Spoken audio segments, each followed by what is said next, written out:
You're live with BBC News. Let's return to sewage discharges here in England now. And campaigners and opposition MPs have called for action following a BBC News investigation. It suggests three major water companies illegally discharged sewage hundreds of times on dry days in 2022.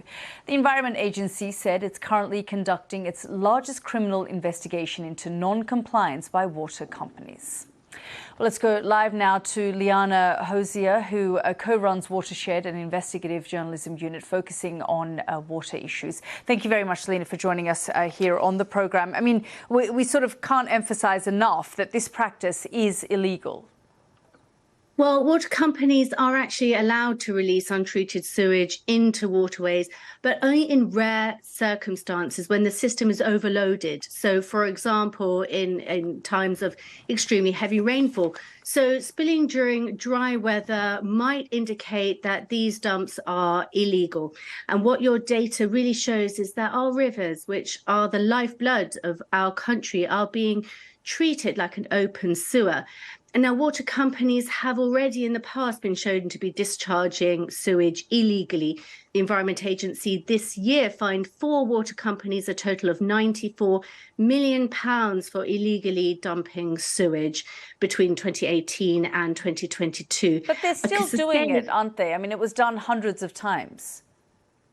Yeah, I mean, the scale of dumping is absolutely enormous. Like last year, they discharged into rivers, lakes and the seas for a total of 1.75 million hours. We don't know the volumes because they don't report that. And it's been happening for so long. I mean, in 2012, the European Court of Justice ruled that some water companies in the UK had been dumping illegally into our waterways. But of course, water companies would say that they're facing a really big challenge of aging infrastructure, and a growing population. So they say they have been investing in the infrastructure. They will continue to invest in it, but it's not an overnight solution. But what is the impact of all of this then? Well, the impact of raw sewage dumping in rivers is really devastating because it kills wildlife, because, rivers become starved of oxygen. Also, people who want to use the waters recreationally aren't able to. People have told me that they've fallen sick after swimming in rivers. And it just creates filth. I mean, I've been myself on these so-called wet wipe islands on the banks of the River Thames, where, the ground is literally a pile of wet wipes and sanitary towels and everything that comes out of the toilet.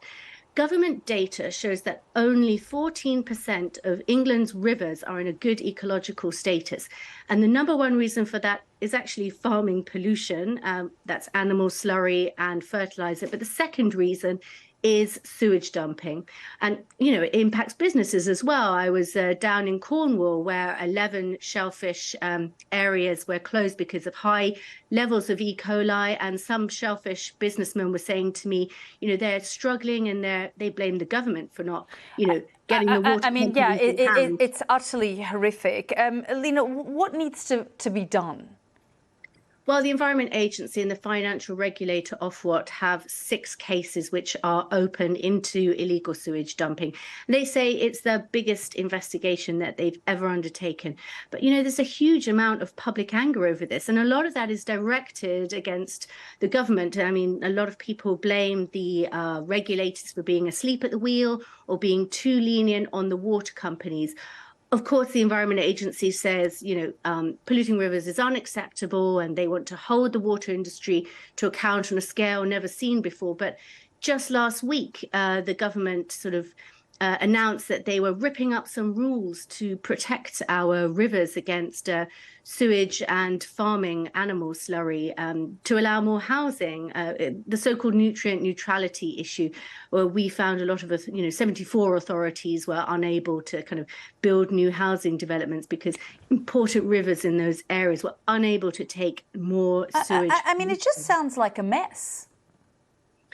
Well, a lot of people might say that, and also what you don't know is some of that, what you don't think about so much is that invisible pollution, which might be in sewage, which are chemicals and bacteria. So according to government data, again, every single river in England fails because of chemical status.